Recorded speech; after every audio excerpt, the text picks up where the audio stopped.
Episode 16, Returning. Despite how weary and dehydrated his men were, they maintained good order all the way back to the first battle site, filling him with pride.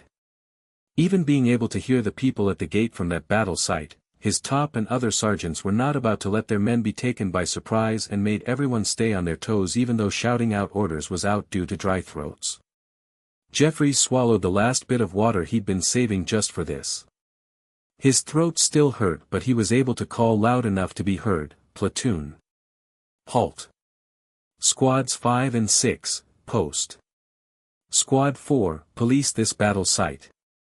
The rest of you, rest. I want everything we missed picked up and taken to the gate. Sergeants to me." "Bones too?" asked Squad 2's senior corporal managed to croak out over his own parched throat.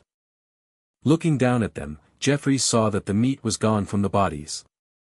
Do bodies decay that fast, or had something eaten them without touching the bones? He let out a sigh, then spoke. "Bones too. Your squad can carry that much. They will need to study as many as possible at the station. They need every clue we can find here about these people." The corporal croaked out his, "Yes, sir," and saluted. With a slight smile coming to his face, Jeffries returned it.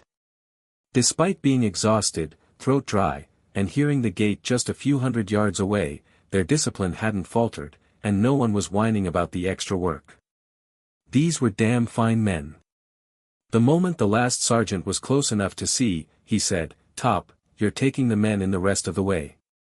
I am taking Privates Johnson, H., and Johnson, J., and going to retrieve Michelle." "That wise, sir?" his top asked through parched lips.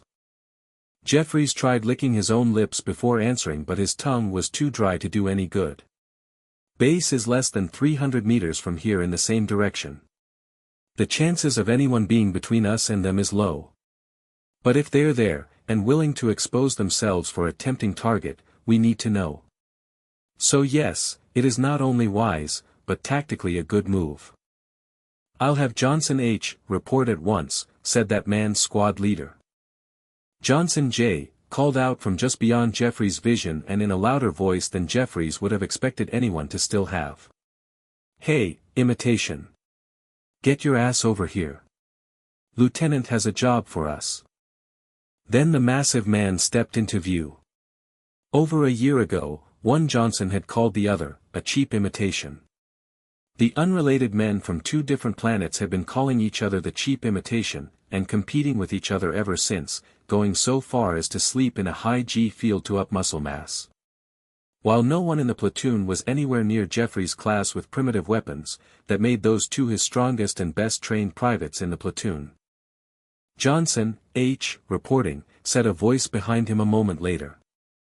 "Sergeant," Jeffries said, turning to his top, "as soon as this place is policed, get these men to base camp." Then to the two men standing there he ordered, "Privates, come with me."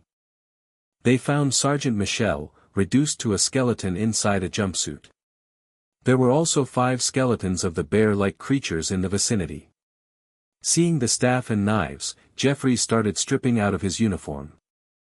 "Sir?" asked one of the Johnsons. "We need something to make a litter out of for Sergeant Michel. Those staffs and my coveralls should do. Don't worry about it. I'm crossing the gate and reporting as soon as we get back with Michel." Using one of the pre-spaceflight designs for their jumpsuit uniform here had been a good move. Being able to turn it into a litter had been part of their thinking back then. "He is just bones.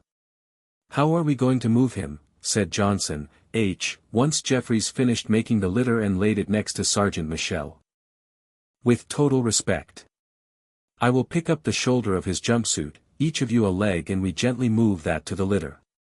Then we get the rest of his bones. Not one of them is to be left laying here in this sand." "Yes, sir," both men said in quiet unison. As they lifted the jumpsuit full of bones and gingerly moved it to the litter, the skull, several vertebrae, hand bones and feet bones inside the boots stayed in the sand. "We'll put you back together, Sergeant," Jeffries said, moving to pick up the skull and set it on the litter. Both privates grabbed the boots and placed them there, then began gathering up the rest of him. Once all his bones was gathered on the litter, Jeffries himself gathered the remaining staffs and knives. "All right, men, back to base.